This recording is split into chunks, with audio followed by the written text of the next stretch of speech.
Hi friends, आज हम देखेंगे 6.2 nutrition. When we walk or ride a bicycle we are using up energy even when we are not doing any apparent activity.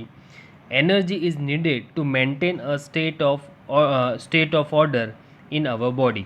देखो ये क्या बोल रहा है कि हम बाइसिकल चला रहे हैं या चल रहे हैं या फिर अगर हम बैठे रहे हैं, ओके, अगर हम बैठे रहे हैं तो भी हमारी बॉडी में एनर्जी एनर्जी का यूज़ होता रहता है कॉन्स्टेंटली और हमको ज़रूरत पड़ती रहती है।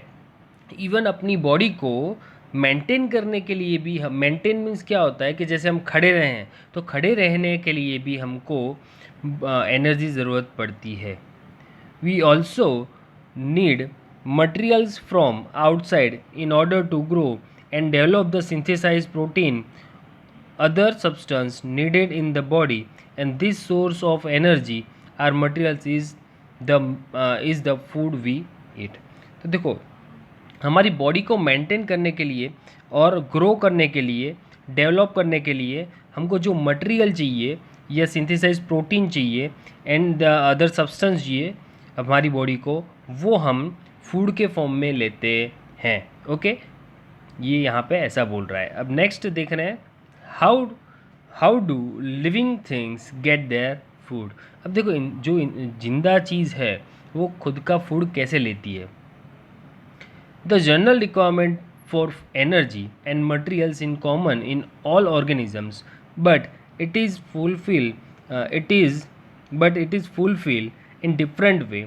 Some organisms use simple food material and obtain from inorganic source in the form of carbon dioxide and water. तो देखो यहाँ पे क्या बोल रहा है कि ट्री है, तो ट्री क्या है, वो सिंपल इजीली जो इनऑर्गेनिक सोर्स है वहाँ से, इनऑर्गेनिक सोर्स में से वो कार्बन डाइऑक्साइड एंड वाटर लेते हैं। This organisms the autotrophs and include green plants and some bacteria. तो मीन्स यहाँ पे देखो ये बताया हुआ है, तो हम उसको ऑटोट्रॉप्स बोलेंगे। ऑटोट्रॉप्स मीन्स क्या होता है, जो खुद का खाना खुद बनाता है और खुद जो उसको ले बनाता है उसका खुद का खाना, हम उसको ऑटोट्रॉप्स बोलते हैं। ओके, तो देखो यहाँ पे ये वर्ड यूज़ किया हुआ है ऑटोट्रॉप्स, और ये 9th स्टैंडर्ड में भी हम ऑलरेडी पढ़ के आए हुए हैं। ओके, तो this organisms the autotrophs include green plants and some bacterias. तो बैक्टीरियाज भी क्या होते हैं, खुद का खाना खुद बनाते हैं। Other organisms utilized complex substance, and this complex substance have to be broken down into simpler ones before they can be used for keep up and grow of the body. To achieve this, organism use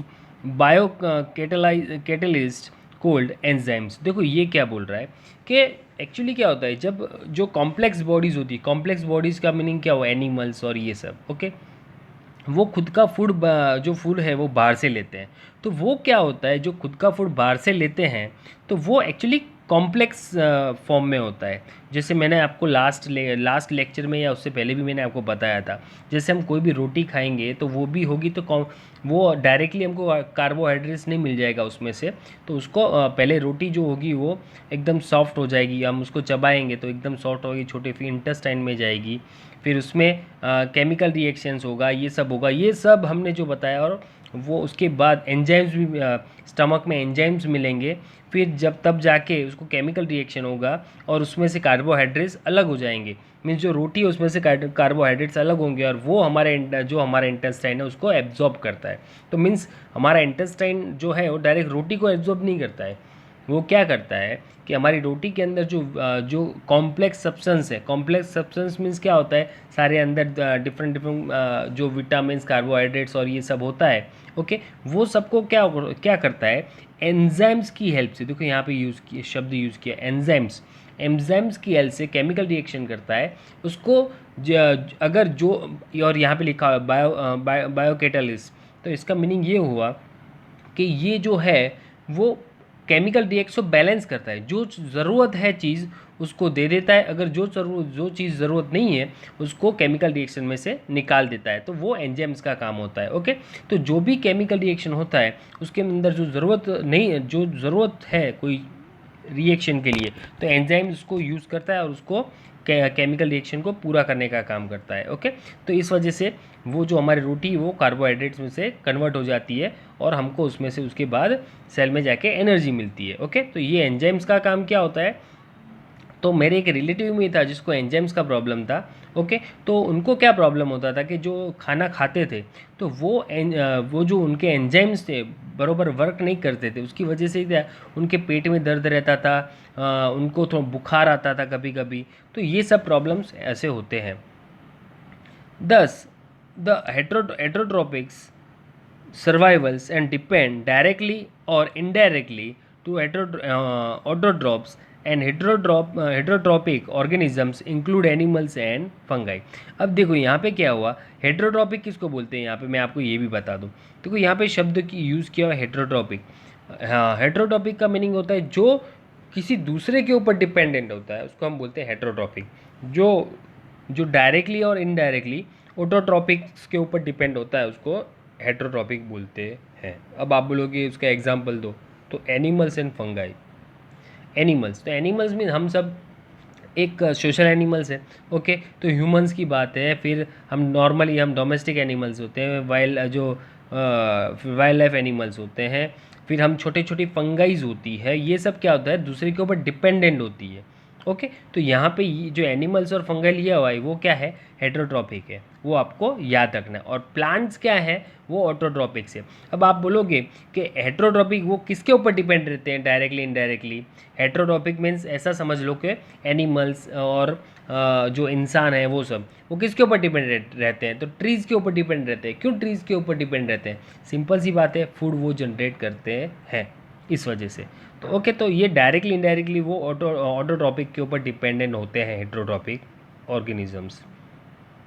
okay, तो अब आगे बढ़ रहे हैं, autotrophic nutritions. अब ऑटोट्रॉपिक्स means जो खुद का खाना खुद बनाता हो, तो सिंपली बात है सबसे पहले जो हमारे दिमाग में आएगा वो प्लांट्स ही आएंगे। ओके, तो वो खुद का खाना खुद बनाते हैं। इवन उसके अलावा भी बहुत सारे जो जर्म्स मीन्स बैक्टीरिया और वायरसेस हैं जो खुद का खाना खुद बनाते हैं, मीन्स बैक्टीरियाज हैं जो खुद का खाना खुद बनाते हैं, जो हम इसके अंदर आगे देखेंगे। ओके, तो यहाँ पे स्टार्ट कर रहे हैं। Carbon and energy requirements of the autotrophic organisms are fulfilled by the photosynthesis. It is the process by which autotrophs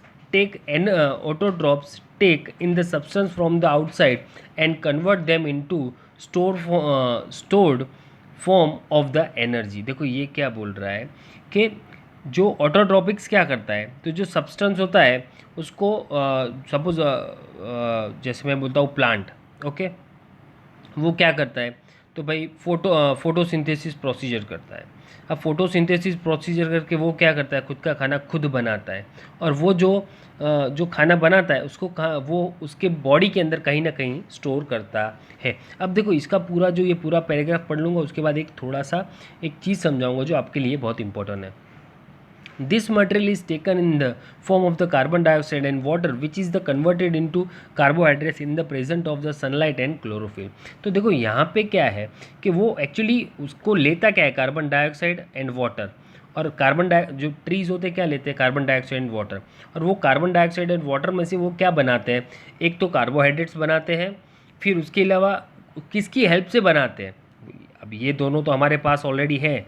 okay, पर वो किसकी हेल्प से बनाते हैं, सनलाइट और क्लोरोफिल जो होता है उसकी हेल्प से वो खुद का ग्लूकोज बनाते हैं और कार्बन का जो ऑक्सीजन होता है उसको रिलीज़ करते हैं। तो कॉमनली हुआ क्या कि कार्बन डाइऑक्साइड और वाटर को केमिकल रिएक्शन करने के बाद किसकी हेल्प से, क्लोरोफिल एंड सनलाइट की हेल्प से वो जो ग्लूकोज एंड ऑक्सीजन्स बनाते हैं, और ऐसे हम बोल सकते हैं कार्बोहाइड्रेट्स भी बनाते हैं, convert into carbohydrates. Okay, now carbohydrates are utilized for providing energy to plants, and we will study how this take place in the next section. The carbohydrates which are not used immediately are stored in the form of the starch. देखो ये क्या बोल रहा है, तो ये starch आपको याद रखना है, ये एग्जाम में आता है कई बार के जो प्लांट्स होते हैं उसके अंदर जो एनर्जी स्टोर होती है तो किस फॉर्म में होती है, तो स्टार्च के फॉर्म में होती है। ये बहुत सारी एग्जाम्स में आता है। तो अब ये क्या यहाँ पे क्या बोल रहा है कि जो कार्बोहाइड्रेट जो बना, जो फोटोसिंथेसिस प्रोसीजर से जो कार्बोहाइड्रेट्स बना, तो जो कार्बोहाइड्रेट्स बनने के बाद वो प्लांट्स जो होते हैं उसकी बॉडी में कैसे स्टोर करते होंगे। ओके, तो वो स्टार्च के फॉर्म में वो स्टोर करते हैं, तो ये आपको याद रखना है। ओके, तो प्लांट्स में वो जो एनर्जी जो स्टोर करते हैं वो किस फॉर्म में करते हैं, तो स्टार्च के फॉर्म में यूज़ करते हैं। और दूसरी बात देखो, अगर हम बोले कि प्लांट्स मॉर्निंग में अगर जो फोटोसिंथेसिस प्रोसीजर करता है, जो खुद का खाना खुद बनाता है सनलाइट की प्रेजेंस में, ओके, तो क्या उसको एनर्जी जब ज़रूरत पड़ेगी तो वो तब वहाँ से तो ले लेगा कि भाई फोटोसिंथेसिस प्रोसीजर चालू है तो वो उसके फॉर्म में रहेगा, पर रात को जब उसको जब एनर्जी चाहिए तो वो कैसे लेगा। तो सिंपल सी बात है, अगर उसने खुद की एनर्जी को सेव नहीं किया होगा कहीं पे, तो ये स्टार्च के फॉर्म में सेव नहीं किया होगा, तो उसको रात को जब एनर्जी चाहिए हो तो कहाँ से लेगा। तो सिंपल सी बात है, वो स्टार्च में से लेगा।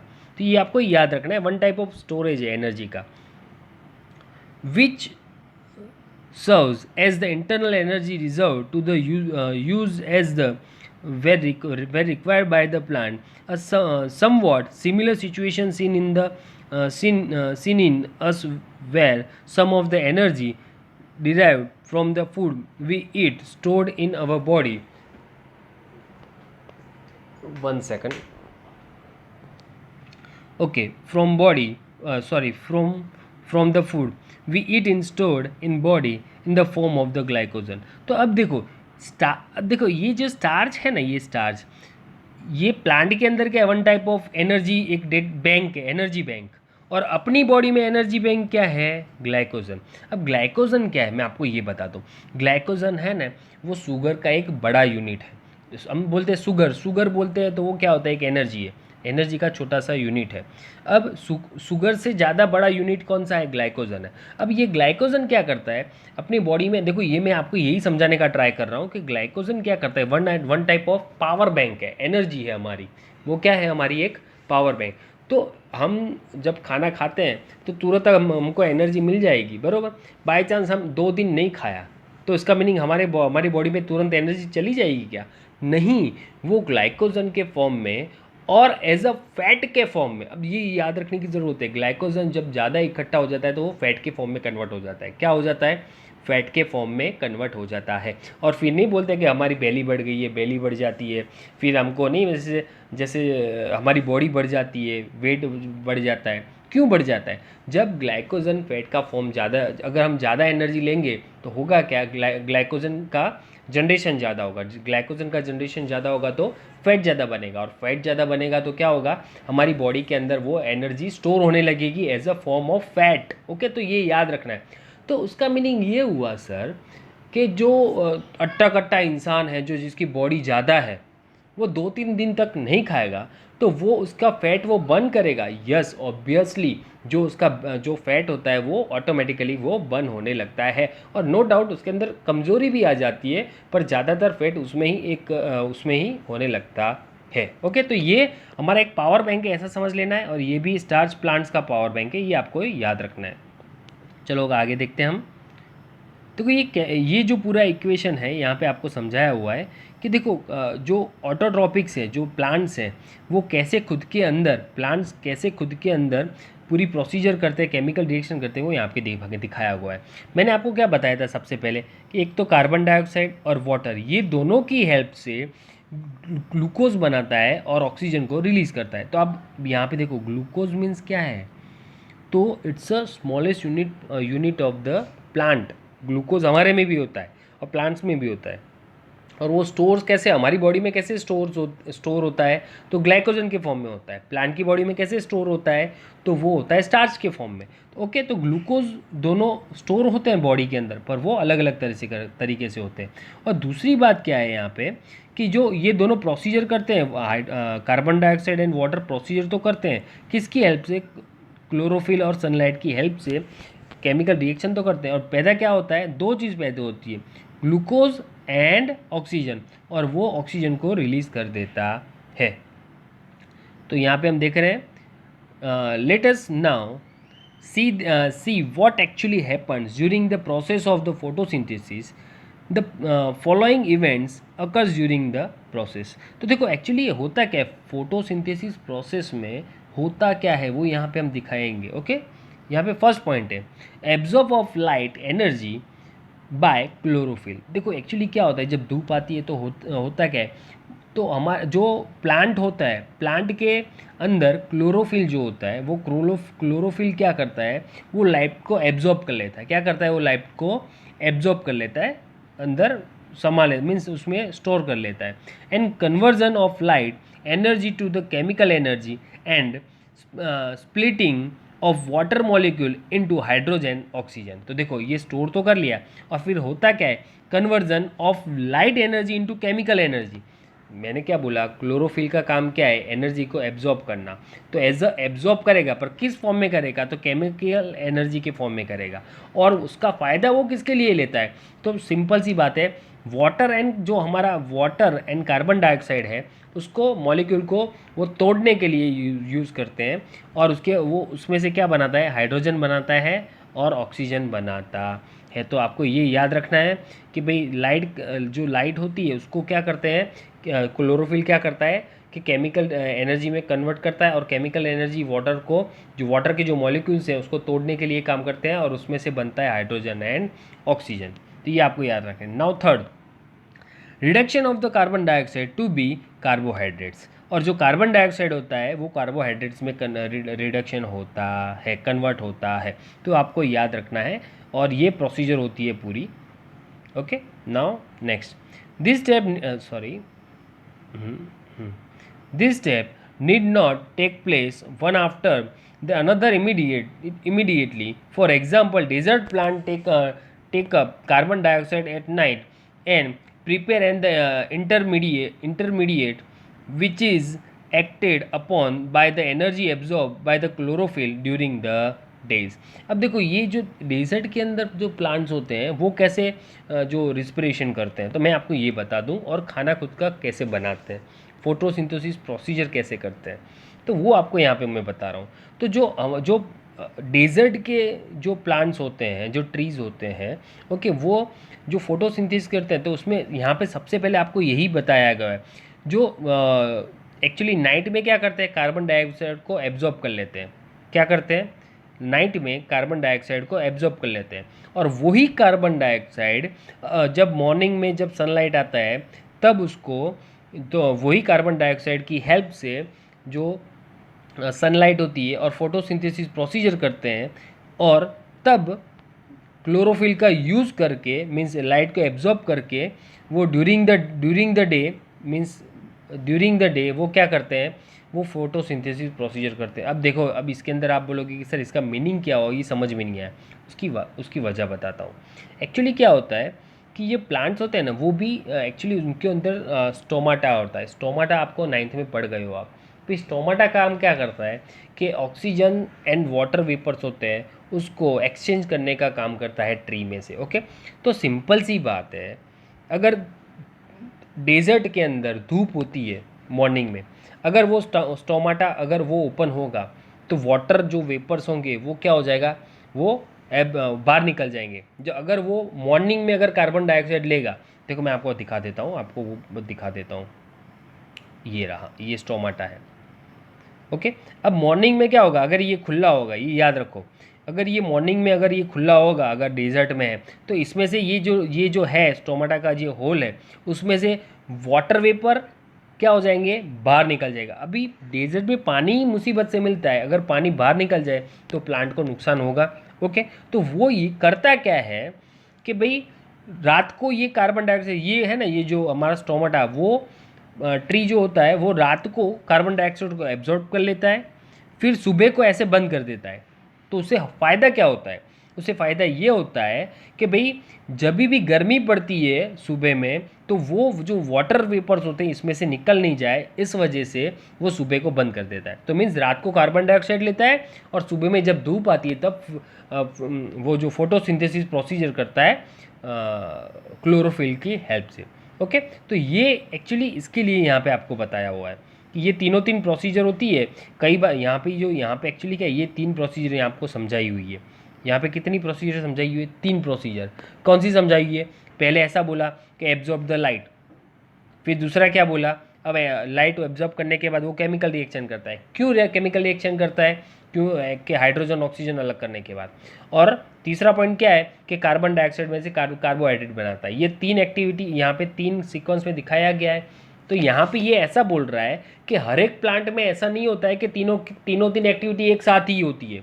कई बार ऐसा भी होता है कि डेजर्ट्स के जो प्लांट्स होते हैं वो एक्टिविटी अलग अलग फॉर्म में भी करते हैं कि भाई रात को कार्बन डाइऑक्साइड ले लेंगे और सुबह को लाइट लेके फिर वो फोटोसिंथेसिस प्रोसेस करते हैं। तो ये तीनों तीन एक्टिविटी कभी साथ में हो ऐसा कोई ज़रूरत होता नहीं है। ये यहाँ पे ये समझाने का ट्राई कर रहा था। ओके, नाउ आगे बढ़ रहे हैं।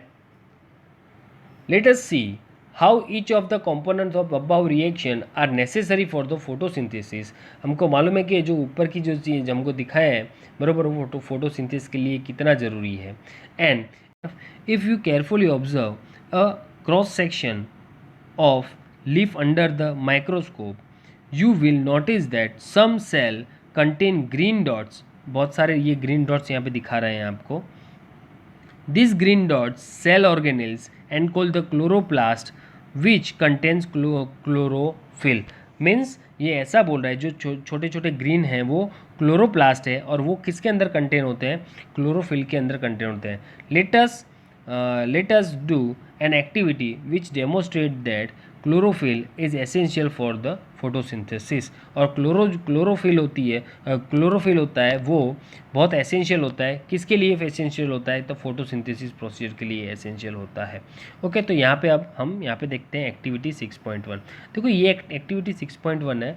ये एक्टिविटी में आपको जो प्रैक्टिकली आपको समझाया जाता है वो डिस्क्रिप्शन में इसका लिंक रख दूंगा, वो आप इसको देख लेना। एक काम कर रहा हूँ और फटाफट मैं आपको इसको समझा दे।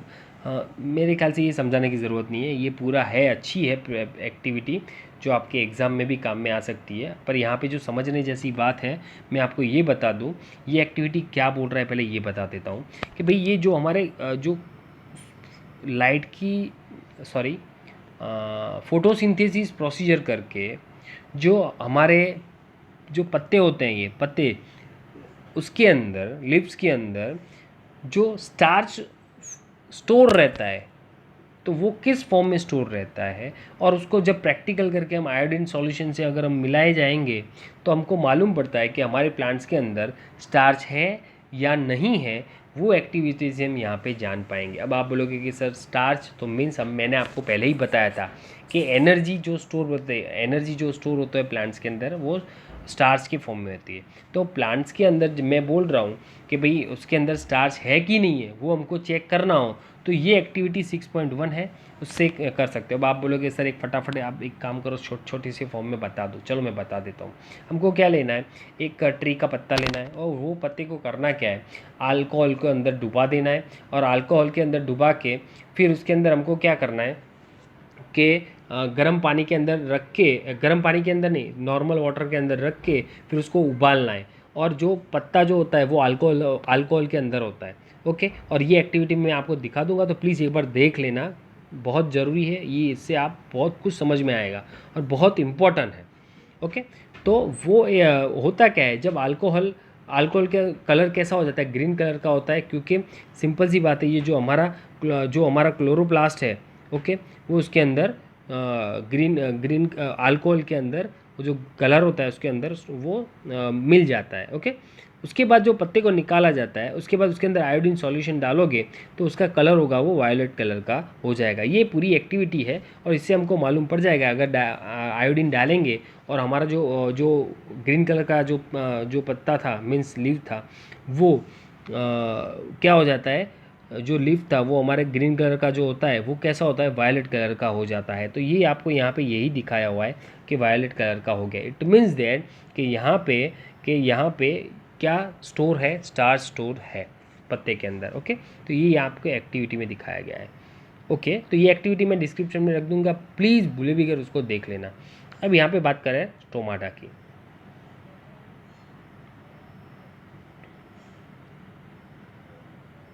Now, let us study how the plants obtain the carbon dioxide. In class 9, we had talked about stomata and which are tiny pores present on the surface of the leaves, and massive amount of gases exchange take place in the leaves through the pores for the purpose of photosynthesis. Okay, तो photosynthesis के लिए क्या चाहिए, carbon dioxide चाहिए। वो कहाँ से लेंगे, तो एनवायरनमेंट में। तो उसमें क्या होता है, एनवायरनमेंट में से जो गैसियस एक्सचेंज होता है वो किससे होता है, स्ट्रोमाटा की वजह से होता है। तब होता क्या है इनके बीच में, एक्चुअली जो यहाँ पे गार्ड सेल्स हैं, ओके, गार्ड सेल्स देखो यहाँ पे दिख रहा है, ये गार्ड सेल्स। ओके, तो ये जो गार्ड सेल्स हैं, ओके, वो क्या करते हैं, जब वो फूल जाते हैं, एक्चुअली क्या होता है, ये जो dot dot dot green colour के हैं, ओके, ये जो छोटे छोटे ये जो ग्रीन कलर के जो हैं यहाँ पे, ओके, वो क्या करते हैं, फूल जाते हैं, उसमें हाइड्रोजन मीन्स पानी भर जाता है और वो फूल जाते हैं। तो फूल जाते हैं इसलिए कि ऐसा बंद हो जाता है। ओके, तो ये आपको समझना है, ये जो ग्रीन कलर के क्लोरोप्लास्ट है और उसके अंदर पानी भर जाता है, पानी भर जाता है, उसकी वजह से क्या होता है, ये बंद हो जाता है और पानी निकल जाता है, तो ऐसे खुल जाता है। ओके, जब उसको गैसियस एक्सचेंज की ज़रूरत होती है तब ये खुल जाता है और उसके अलावा ये बंद हो जाता है। तो आपको ये याद रखना है।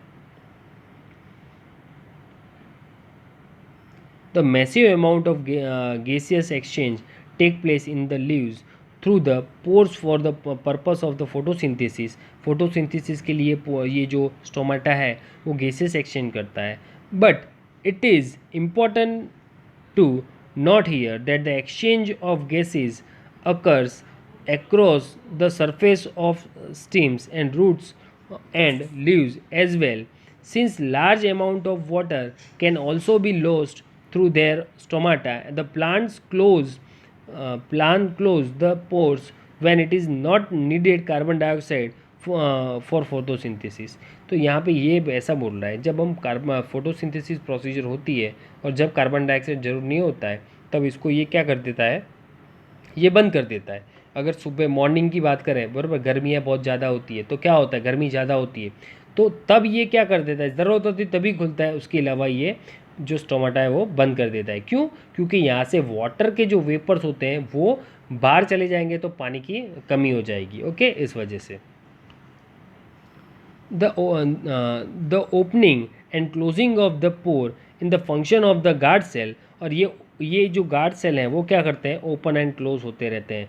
The guard cell swell means सूज जाना, when water flows in them.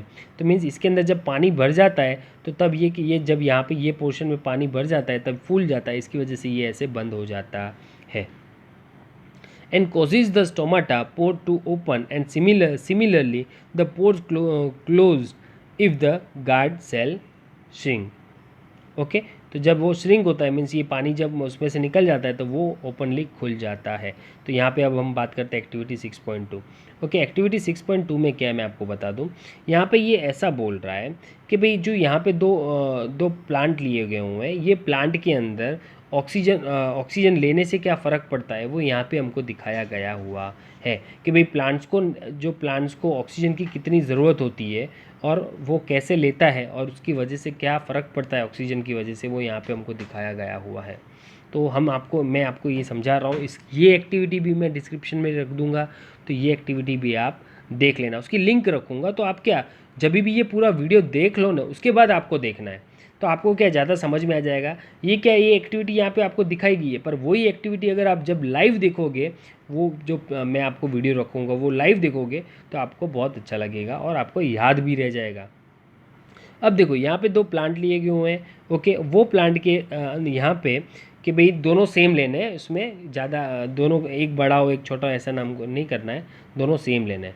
दूसरी बात कि यहाँ पे एक्चुअली है क्या एक्टिविटी में ये बोल रहा है कि ये कार्बन डाइऑक्साइड की वजह से ये प्लांट्स में क्या फ़र्क पड़ता है, कार्बन डाइऑक्साइड न लेने की वजह से ये प्लांट्स में क्या फ़र्क पड़ता है। सिंपल सी बात, जैसे हम ऑक्सीजन नहीं लेंगे तो हम क्या हो जाए, हमारी बॉडी में क्या होता है, सिंपल सी बात है, आफ्टर 1 मिनट हमको तकलीफ़ होने लगती है। सेम वैसे ही यहाँ पे भी कुछ ना कुछ फ़र्क पड़ता होगा। तो क्या फ़र्क पड़ता होगा वो हम एक्टिविटी में बताएंगे। ओके, तो यहाँ पे करना क्या है, तो दो प्लांट एक जैसे ले लिए हैं। उसके बाद क्या करना है कि उसको सबसे पहले यहाँ पे ये पूरी एक्टिविटी लिखी हुई है, पहले डार्क रूम में 3 दिन तक रख देना है। क्या करना है, 3 दिन तक उसको डार्क रूम में रख देने का है। एंड उसके बाद उसको सनलाइट में रखना है 6 घंटे तक। यहाँ पे पूरा लिखा हुआ है, आई थिंक सो, कहाँ पे है, 6 घंटे तक उसको सनलाइट में रखना है। तो उसके अंदर क्या, सनलाइट के अंदर रख देंगे तो क्या हो जाएगा, तो उसके अंदर स्टार्च स्टोर हो जाएगा। ओके, तो अब क्या करना है कि भाई इसको जो कार्बन डाइऑक्साइड चाहिए, ये दोनों को क्या चाहिए, कार्बन डाइऑक्साइड चाहिए। तो कार्बन डाइऑक्साइड जो होता है वो किसके साथ रिएक्ट करता है, तो पोटेशियम हाइड्रोक्साइड के साथ वो रिएक्ट करता है। और पोटेशियम हाइड्रोक्साइड कहाँ पे है, यहाँ पे। तो हुआ क्या, ये जो बेल जार है, ये क्या है हमारा बेल जार, उसको उसको है ना ट्री के ऊपर ढक देने का। और ये अंदर की साइड क्या रखने का है, पोटेशियम हाइड्रोक्साइड रखना है। पोटेशियम हाइड्रोक्साइड क्या करेगा कि जो इसकी ये जो जो हमारा बेल जार है उसके अंदर जो कार्बन डाइऑक्साइड होगा उसको एब्जॉर्ब कर लेगा, और ये पूरा जो जो हमारा बेल जार है उसमें से कार्बन डाइऑक्साइड टोटली बाहर निकल जाएगा। अब बाहर निकल जाएगा मीन्स इसके अंदर एब्जॉर्ब हो जाएगा। और दूसरी जगह क्या है, यहाँ पर है, यहाँ पे क्या है कि अंदर अंदर पूरे इसके अंदर यहाँ पे क्या है, कार्बन डाइऑक्साइड इनसाइड ही रहेगा। दूसरा, अब ये दोनों की बॉर्डर को सील कर देना है। क्यों सील करना है, क्योंकि सिंपल सी बात है, ये एनवायरनमेंट के टच में ना रहे, वैसे हमको ध्यान रखना है। उसके बाद क्या करना है, ये दोनों को हम उसके बाद हम सनलाइट के अंदर रखेंगे 2 घंटे मीन्स 2 आवर्स के लिए। 2 आवर्स के लिए हम इसको क्या कर देंगे, दोनों को सनलाइट में रख देंगे। उसके बाद अगर हम इसको खोलेंगे तो ये जार में से खोल देंगे, तो इसमें कार्बन डाइऑक्साइड हमने नहीं दिया था और इसको कार्बन डाइऑक्साइड हमने दिया था। तो उस दोनों में क्या फ़र्क पड़ेगा मैं आपको बता दूँ। अब इसका क्या करना है, इसका एक पत्ता तोड़ना है, इसका भी एक पत्ता तोड़ना है। ओके, दोनों का एक पत्ता तोड़ के फिर क्या करना है, हमको चेक करना है कि किसके अंदर स्टार्च है और किसके अंदर स्टार्च नहीं है। अब आप बोलोगे कि सर स्टार्च किसके अंदर होगा, पहली बात तो ये है, जिसके अंदर जो फोटोसिंथेसिस प्रोसीजर होती होगी उसके अंदर स्टार्च होगा। अब फोटोसिंथेसिस प्रोसीजर किसके अंदर होती होगी, सर जिसको कार्बन डाइऑक्साइड मिला होगा उसके अंदर फोटोसिंथेसिस प्रोसीजर हुई होगी। इसको मीनिंग ये हुआ कि कार्बन डाइऑक्साइड तो इसके अंदर था पर इसके अंदर कार्बन डाइऑक्साइड नहीं था। तो इट मीन्स दैट कि इसके अंदर हमको स्टार्च देखने को मिलेगा पर इसके अंदर स्टार्च हमको देखने को मिलेगा नहीं। तो ये पूरी एक्टिविटी है और इसकी वजह हमको मालूम पड़ जाएगा कि भाई कि इसके अंदर कार्बन डाइऑक्साइड का फ़र्क क्या पड़ता है। स्टार्च स्टोर करने के लिए ये कार्बन डाइऑक्साइड ज़रूरत पड़ता है, फोटोसिंथेसिस के लिए कार्बन डाइऑक्साइड का ज़रूरत पड़ता है। और यहाँ पे ये दोनों यहाँ पे अवेलेबल नहीं है, स्टार्च नहीं है, तो सिंपल सी बात है वहाँ पे फोटोसिंथेसिस प्रोसीजर हुई नहीं है। समझ में आ गया होगा आपको। स्टार्च कब बनता है, फोटोसिंथेसिस प्रोसीजर होती है तब। फोटोसिंथेसिस प्रोसीजर कब होगा, जब उसको कार्बन डाइऑक्साइड मिलेगा तब। तो सिंपल सी बात है, यहाँ पे इसको तो हमने कार्बन डाइऑक्साइड दिया ही नहीं है तो इसमें स्टार्च होगा ही नहीं। क्यों, क्योंकि इसमें फोटोसिंथेसिस प्रोसीजर ही नहीं हुई है। तो कार्बन डाइऑक्साइड ओरिजिनली कितना इंपॉर्टेंट है वो यहाँ पे एक्टिविटी 6.2 में दिखाया गया हुआ है ना। तो अब आगे बढ़ रहे हैं। Based on the 2 activities performed above, can we design an experiment to demonstrate that sunlight is essential for photosynthesis. तो देखो ये ऊपर की एक्टिविटी में वो ही पूछ रहा है कि सनलाइट है इज़ एसेंशियल फॉर फोटोसिंथेसिस। ज़रूरत है क्या, हाँ सही में बहुत ज़रूरत है। क्यों, so far we have talked about how autotropic meet their energy requirements, and but they are also need other raw materials for building their body। अब देखो फोटोसिंथेसिस से वो एनर्जी रिलीज बना तो देता है पर उसके अलावा भी उसको बहुत अलग अलग चीज़ उसको ज़रूरत पड़ती है। क्या क्या ज़रूरत पड़ती है, water used in photosynthesis in take up from the soil by the root. पानी कहाँ से लेता है, रूट में से लेता है। इन territorial plants and other materials like nitrogen, phosphorus, iron, magnesium are take up from the soil। और दूसरा क्या बोल रहा है कि नाइट्रोजन, फॉस्फोरस, फिर उसके बाद आयरन, मैग्नीशियम, ये कहाँ से लेता है, वो ज़मीन में से लेता है, सॉइल में से लेता है। And nitrogen is an essential element used in the synthesize of protein and the other components. और नाइट्रोजन क्या होता है, जो अदर कॉम्पोनेंट्स होते हैं जो ट्रीज़ के अंदर, उसको सिंथेसाइज करने के लिए वो यूज़ होता है। तो वो बहुत ज़रूरी होती है। तो वो कहाँ से लेता है, तो नाइट्रेट एंड नाइट्रेट्स के फॉर्म में वो लेता है। और आपने ये 9th चैप्टर में नाइट्रोजन साइकिल के अंदर वो हमने पढ़ा हुआ है। तो ओके, तो वो कैसे है आपको मालूम ही है। वो डायरेक्टली नाइट्रोजन नहीं ले सकता है, वो फॉर्म ऑफ द नाइट्रेट और नाइट्रेट के फॉर्म में वो ले सकता है। और यहाँ पे ये इसका डिस्कशन भी किया हुआ है। taken up in the form of the inorganic nitrates or nitrates, or it is taken up as the organic compound which have been prepared by the bacteria from the atmospheric nitrogen. और वो क्या करते हैं, atmospheric nitrogen के अंदर से जो bacteria होता है उसकी रूट के अंदर, ओके, उसमें से वो जो नाइट्रेट और नाइट्रेट जो बनाते हैं और उसमें से वो लेते हैं, ओके। ट्रीज उसमें से नाइट्रोजन लेते हैं, डायरेक्टली नहीं ले सकते। एनवायरनमेंट में 70% जो है, ओके, तो नाइट्रोजन वो डायरेक्टली नहीं ले सकते हैं। वो क्या कर सकते हैं, वो पहले बैक्टीरिया जो हैं उसको वो बैक्टीरिया वो नाइट्रेट और नाइट्रेट्स के फॉर्म में वो कन्वर्ट करते हैं, उसके बाद ही उसको डायरेक्टली ले सकते हैं, ओके। ये 9th में कार्बन साइकिल था, सॉरी नाइट्रोजन साइकिल था, उसके अंदर ये आपको डिस्कशन किया हुआ है। अगर आपको ये वीडियो पसंद आया तो please like, subscribe and share करें।